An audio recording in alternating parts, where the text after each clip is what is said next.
driver's seat of the green car.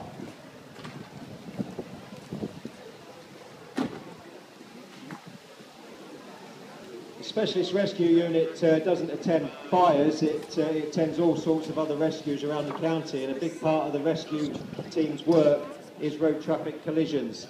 There's one of them based at Tuxford, one of them based at Highfields in the south, which is near Beeston. And between the two units, they cover the whole of the county. So when we first turn up at a road traffic collision, as at any other incident, our primary concern is the safety of ourselves and our crew.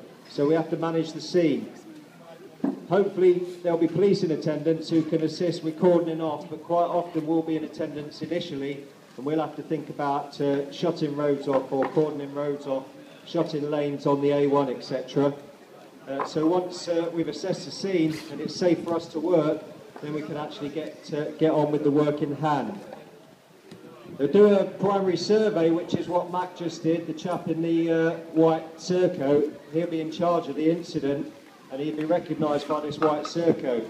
So he's made a circuit of the scene to see any dangers, to assess the casualty, and to see what's required. And initially, we'll pretty much always set some kind of stabilisation up, which is what the crews are doing with the wooden blocks. The reason we stabilise the vehicles is that quite often in an RTC, the casualty will have some kind of spinal injury or some spinal damage. And if the car's bouncing around on its suspension while we're trying to cut them out, we could make the damage worse. So as in any other casualty-focused rescue, we always say that it's A, B, C. So with a casualty, the A is for the airway, the B is for the breathing, C is for the circulation. So although we are concerned with the spinal injuries and trying not to make any injuries worse, if they're not breathing, we'll have to deal with that first off. So now they've stabilised the vehicles aren't going anywhere, and they're not going to bounce up and down, not going to make his injuries any worse. They can then start to assess the injuries and assess the casualty properly, and hopefully talk to him and discuss what we're going to do to get him out. So now it's stabilised. One of the chaps has jumped in the back, and he'll be acting as the paramedic. If the ambulance personnel are on scene, they'll quite usually do that job. They'll jump in the back of the car for us, as they're more trained in first aid. On saying that, our crews have received quite a degree of first aid training and more than adequate to deal with this type of incident.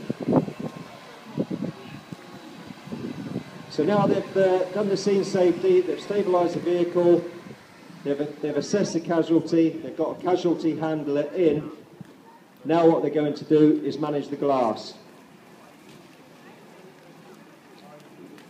Quite often we'll have to break the glass in a controlled manner, because if we don't break it in a controlled manner, when we're cutting doors off or cutting the roof off, the glass could break when we don't necessarily want it to. So it's quite often it's easier to break the glass initially in a controlled fashion, and then that hazard is out the way then.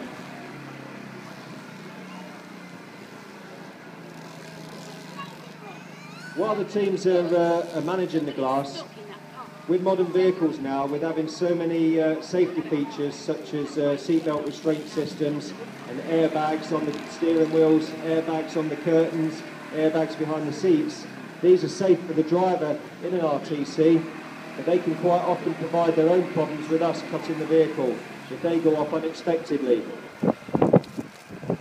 So it isn't just a case of simply cutting the panels now. We have to peel away the interior trim to make sure we're not going to cut through any airbags and inadvertently set them off.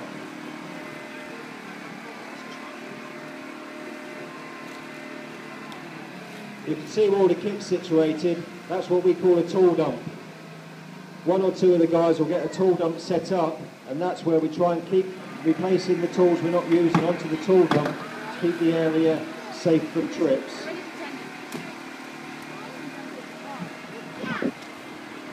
So as you can see now, they're cutting the hatch off.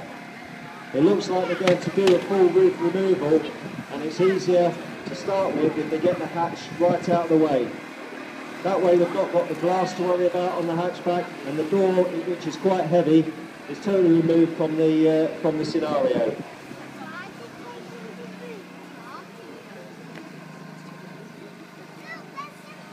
And Mac will at all times be monitoring the crews for their safety and well-being, and any hazards that the guys might not see. If they've got their heads down operating the tools, Mac's going to be their eyes and ears for any other hazards around and about the scene.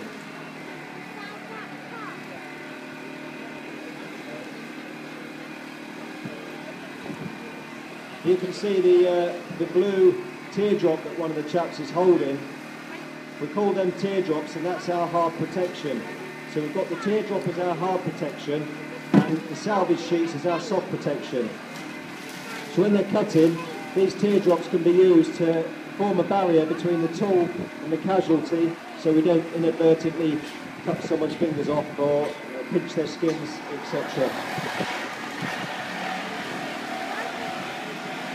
So they're using the DeWalt saw there to cut one of the posts at the front. That's our battery-operated DeWalt saw, which will cut through pretty much anything. And we've got our hydraulic cutters in operation as well. Hydraulic cutters extremely powerful. The advantage of the hydraulic tools is that they're pretty silent. The saw is a good tool, but it's quite noisy.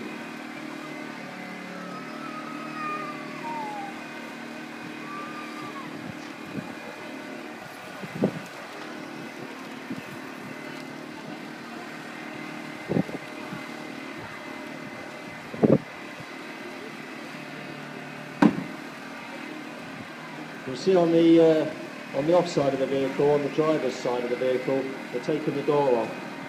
What this does is give us, initially and quite quickly, it creates quite a bit of space for us to access the casualty. Once we've dealt with the glass and they're cutting the car up, we refer to the posts by letters. So we start at the front of the vehicle, and the post that's on the windscreen and in front of the front passengers' seats, we call the A post. Then as you come further back, the next in line in the middle of the car is the B post, and then at the back we've got the C post, etc. On some big estates you may have a D post.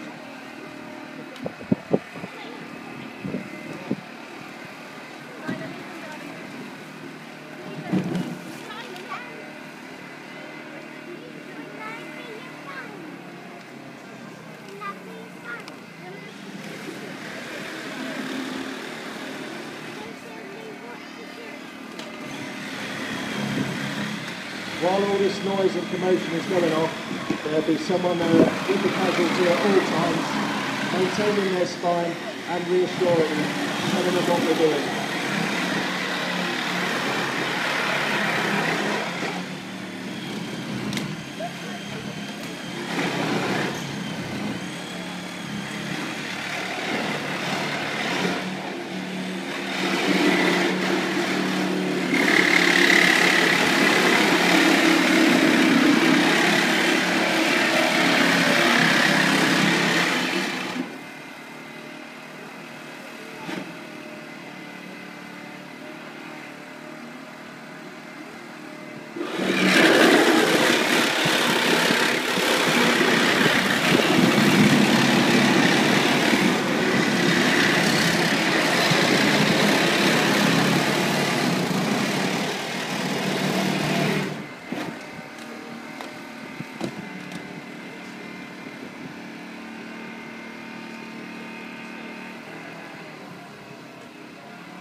As you can see and hear, the saw is quite a noisy tool. That's why I stopped talking for a moment.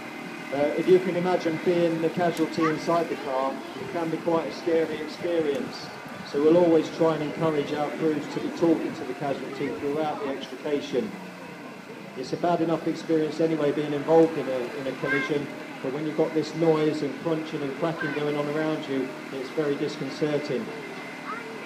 Unfortunately, we do attend a lot of RTCs around the county, And again, unfortunately, a vast majority of these RTCs involve young male drivers, quite often with quite a full car of passengers. Statistically, young male drivers are most at risk to have an RTC.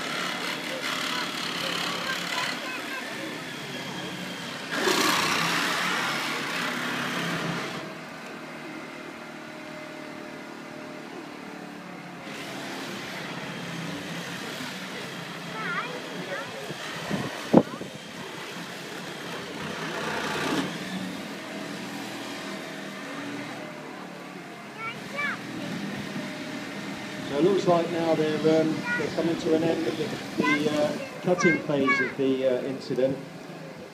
Once they've made all the cuts on the posts, they'll then be thinking about where they're going to put the roof. Once they've removed the roof, this gives us a terrific amount of space creation, and then we can hopefully get the casualty out without any further movement or injury to their spine.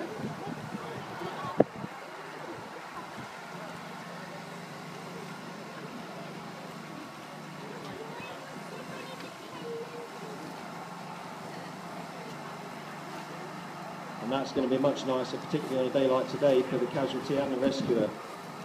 If it is a very cold, wet day, we may consider leaving the roof on or creating some kind of temporary shelter if the weather's really inclement and the ambulance isn't in attendance. Because we don't want to get them out if we don't have to and lay them on the roadside if the weather's going to make their condition worse. The white board there is a solid board that's carried on every fire engine and both the rescue tenders as well. We call it longboard. It used to be referred to as a spine board, but it was discussed and proven that if you mention the word spine board to a casualty that's stuck in a car and in a bit of a worrying situation, it might make them fear the worst. So we've renamed it longboard now. So they're using the teardrops there for another use, to be able to slide the board down between the casualty and the back seat. And this should then maintain their C-spine, maintain their spinal column all the way down. And then usually what we do is then gently lower the seat backwards, and then after we've done that, lift the casualty onto the board, and then we should be able to lift them out of the car.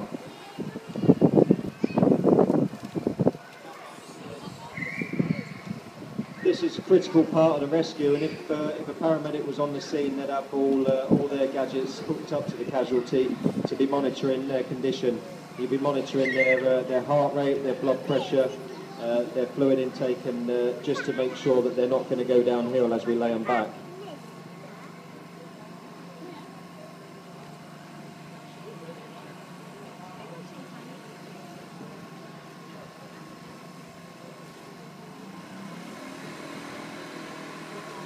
So assuming an ambulance was in attendance now, we would simply take the casualty out, put them onto the stretcher, and then they would be wheeled into the ambulance. Quite often now at jobs we go to in remote locations, we'll get the air ambulance. The Links and Knox Air Ambulance is a terrific facility and a lot speedier to get the casualty to care within what we call the golden hour. So they've got this casualty out now really, and I don't know if any of you timed it, but I'll make it about 12 or 13 minutes, so I think that was a pretty good job by the crews.